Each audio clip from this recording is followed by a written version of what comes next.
Ashwagandha is often praised to the skies at the moment. Do you now have to be afraid of toxic ingredients? It has to be said that the study situation is not always satisfactory. And the question arises as to whether something new is made a topic here which is not worth the attention. Would you like to finally sleep better, be more stress resistant, and surpass yourself in sports? With ashwagandha, none of this should be a problem, if you believe the one or other advertising promise.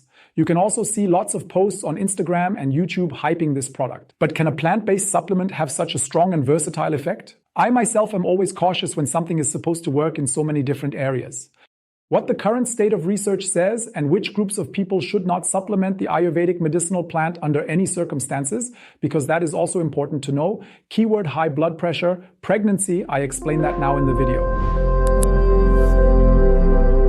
Hello, my name is Dr. Tobias Wegel, and with my YouTube channel, I would like to make a contribution to providing medical, understandable, and correct information about diseases, the causes of these diseases, but also the topic of nutrition. And the topic of supplements, dietary supplements, is also part of this. And if you don't want to miss anything, then subscribe to my channel now.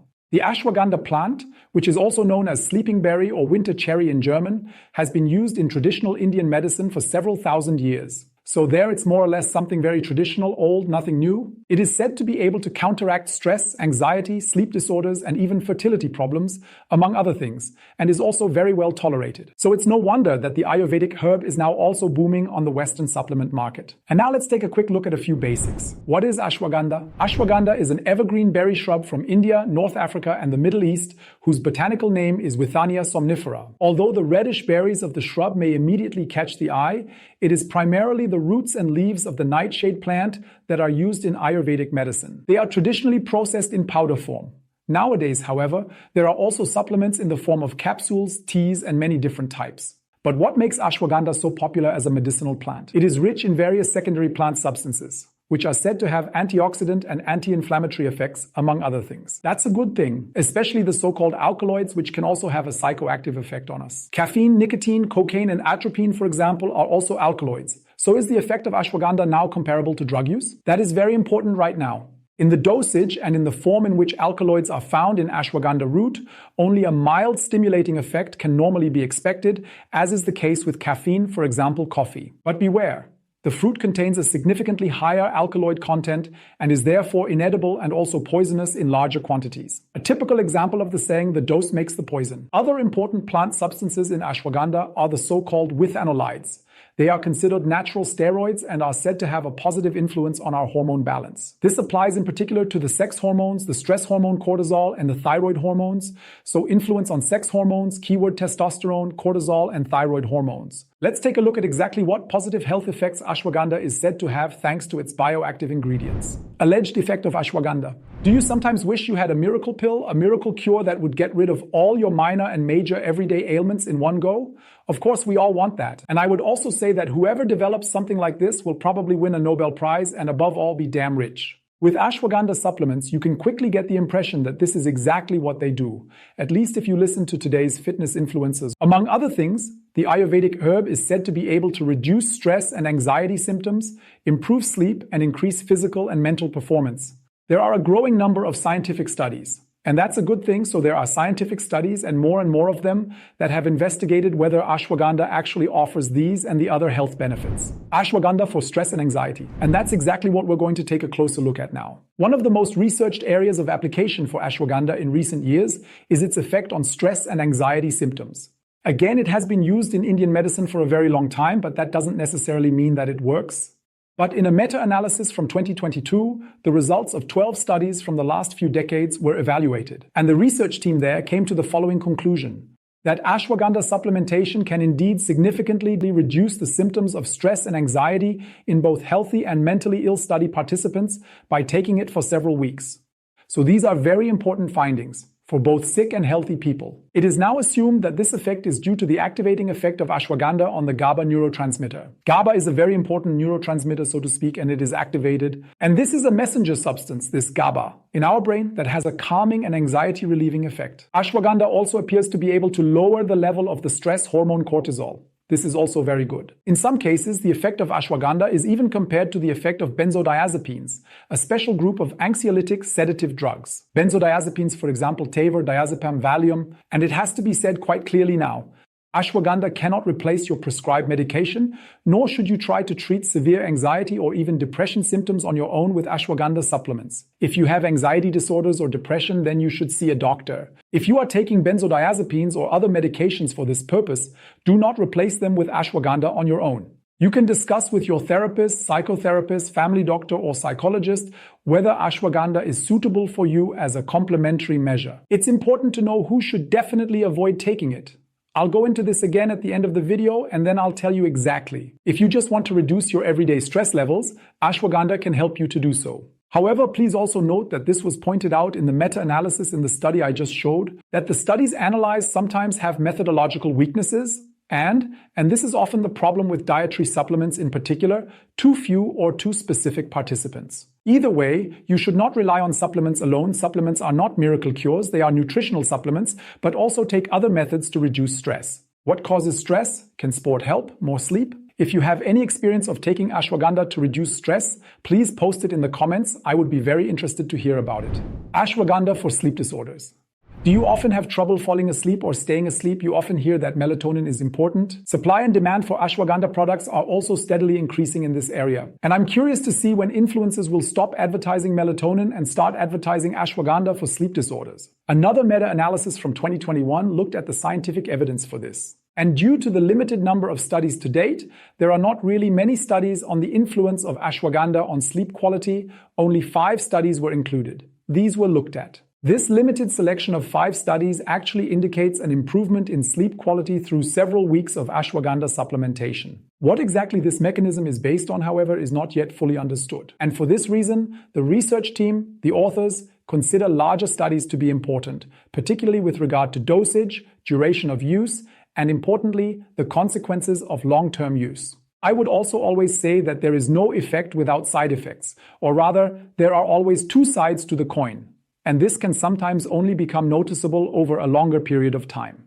If you have personal experience with ashwagandha and sleep disorders or something like that, please feel free to write it down. Ashwagandha for muscle building and fitness. The anti-inflammatory and hormone-regulating effect of ashwagandha is also said to have benefits in other, perhaps surprising areas, namely in sport. Muscle building, regeneration, and signs of fatigue are said to be positively influenced by ashwagandha. These are precisely the areas where a high protein intake should or does help. It has to be said that independent overview studies in this area are unfortunately still in short supply. However, small studies suggest, and only means suggest, that ashwagandha supplements can improve muscle growth and strength training performance. However, there are a few restrictions, and this is also important to say. This is because muscle growth is at least partly explained by the testosterone regulating effect of ashwagandha. That's the connection, so to speak. In other words, men who suffer from a stress-related reduction in testosterone levels, for example, may be able to benefit from ashwagandha supplementation. Why is that? This is because testosterone has an anabolic effect. This means it builds muscles. Keyword also anabolic steroids.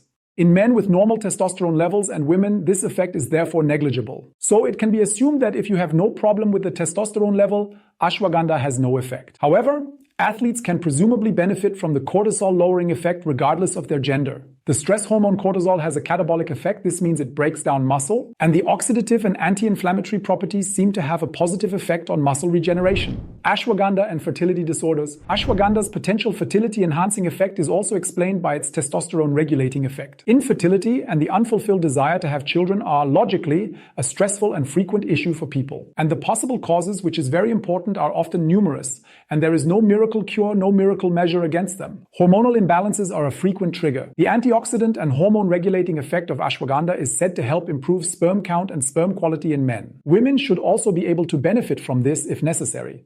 But as you can see, I am using the subjunctive mood here, and possibly. However, research in this area is still in its infancy. And especially if you have an unfulfilled desire to have children, you should seek professional advice and support and not just randomly buy any dietary supplements on the internet. Dosages and side effects. If it weren't for the partly limited study situation, which is unfortunately still thin, ashwagandha would sound a bit like a miracle cure, wouldn't it? And you should always be wary of this because ultimately there is no such thing. So is supplementation now compulsory? Should we all take ashwagandha? It kind of sounds like that in my video. Loyal viewers probably already know my motto. A healthy, stress-reduced lifestyle and a balanced diet often have more long-term and better effects on your health than a colorful selection of dietary supplements and are often even cheaper. And I often say that too. If you take ashwagandha now because it has benefits, but you don't change your normal lifestyle, your normal diet, so to speak, then theoretically this means that you would have to take ashwagandha and all the other supplements for the rest of your life. And I think it's much nicer and at least as effective if you do this through your normal diet, which should always be balanced. If you still want to test the effect of this healing product on yourself, the dosage is of course primarily based on the supplement manufacturer's instructions. In studies, the efficacy has often been observed in quantities of 250 to 600 milligrams. That was what was seen in the studies. And in this quantity range, 250 to 600 milligrams, ashwagandha is generally considered to be very well tolerated. Here too, you always have to know that the dose makes the poison. That's what I said at the beginning of the video. At significantly higher doses, and there is always a risk if you simply supplement, estimated at more than 2,000 milligrams, 2 grams, side effects such as diarrhea, vomiting, and occasionally liver problems are possible. It is not yet known whether long-term use is safe, and that is actually the crucial question. Because if ashwagandha is so good, you could take it for a lifetime and then you don't know what will happen. After taking it for several months, it is therefore usually advisable to take regular breaks. This is the recommendation. In any case, it is also very important to pay attention to high-quality products and organic quality. Ideally, these are produced in Germany or the EU and their quality is tested by independent institutes. I also always recommend that independent institutes test food supplements to ensure that they contain what they say on the label. Otherwise, there is a risk of contamination with heavy metals such as arsenic and lead. Who should not supplement ashwagandha? Ashwagandha can interact with some medications, and this is important to know and is often not even known, such as antihypertensives, tranquilizers, and immunosuppressants. So you should always consult your doctor before taking such a supplement together with prescription drugs if you are taking them.